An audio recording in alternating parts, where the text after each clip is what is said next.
Excusez-nous de la qualité sonore parce qu'il pleut ici à Ouagadougou. Alors aujourd'hui nous allons suivre une vidéo de notre très cher distingué chef de la diplomatie malienne, Abdoulaye, qui n'est plus à présenter. Vous allez comprendre l'importance de l'instauration du respect d'État à État, mais aussi de la loi de la réciprocité dans certaines situations.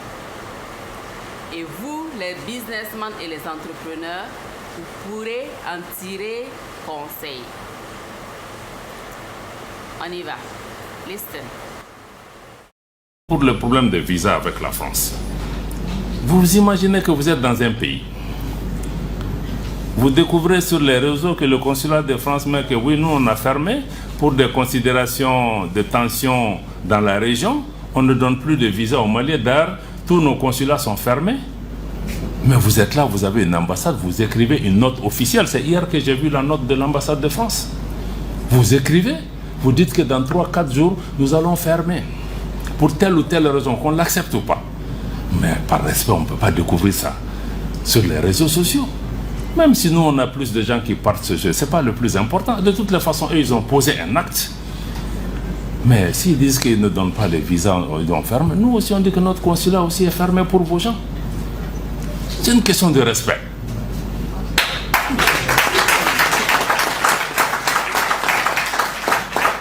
Parce que si tu ne mets pas la réciprocité, ça veut dire que tu admets que lui, il vaut mieux que toi. Je dépends plus de... Oh, la dignité, le respect, là, ça se mérite. Mais il y a une douleur dedans, c'est vrai. Mais ça se mérite. Mais il peut pas... Mais vous pensez que ces gens-là qu'on a même... nous-mêmes, on ne se considère pas. Mais ces pays-là, on pense qu'ils n'ont pas besoin de nous. Mais ils ont besoin de nous autant qu'on a besoin d'eux. S'ils sont là, c'est qu'ils ont quelque chose à gagner. Sinon, ils ne seraient pas là. Donc, nous-mêmes, on considère que nous, on ne vaut rien. Bon, nous, on a besoin de... Même s'ils font ça. Donc, moi, je crois que la réciprocité est une donnée importante. C'est la même chose pour la compagnie Air France. On se lève une compagnie, vous avez des conventions. Il y a des gens qui quittent les États-Unis, ils sont dans l'avion avant d'arriver à Paris, tous les vols sont annulés, ils sont à Tunis encore, ils n'ont pas pu arriver ici. La compagnie se lève seulement, dit que nous on a fermé parce qu'on a des problèmes avec le Mali. Alors il n'y a aucun problème. Si c'est pour sanctionner le Mali parce que le Mali a supporté le Niger, on va le faire, on le fera.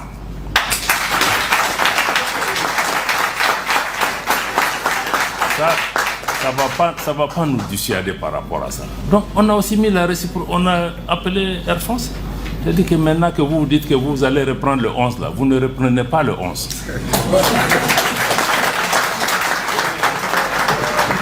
Et quand vous serez prêt, vous allez faire le rang à la queue. Si on est prêt, à vous redonner.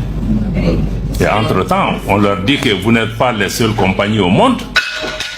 Il y a d'autres compagnies dans le monde aussi qui vont être encouragées. S'ils ont besoin de cette place-là, ils prendront. Parce que quelqu'un ne peut pas se lever chaque jour au Mali. J'ai fermé, j'ai ouvert, j'ai fermé, j'ai ouvert. Non.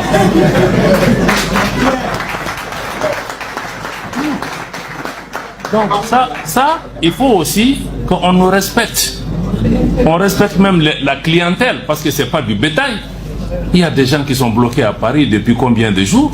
Ils sont là, ils ne peuvent pas faire ça aux États-Unis, ils ne peuvent pas faire ça dans d'autres régions. Ils font ça chez nous. Vous vous levez, Burkina, Niger, Mali, on a fermé. Donc il faut que les gens comprennent. Ils ne peuvent pas venir. Ici, c'est une compagnie commerciale. Elle gagne de l'argent. Air France gagne 500 millions de francs CFA par jour sur la destination Mali. C'est nous qui gagnons.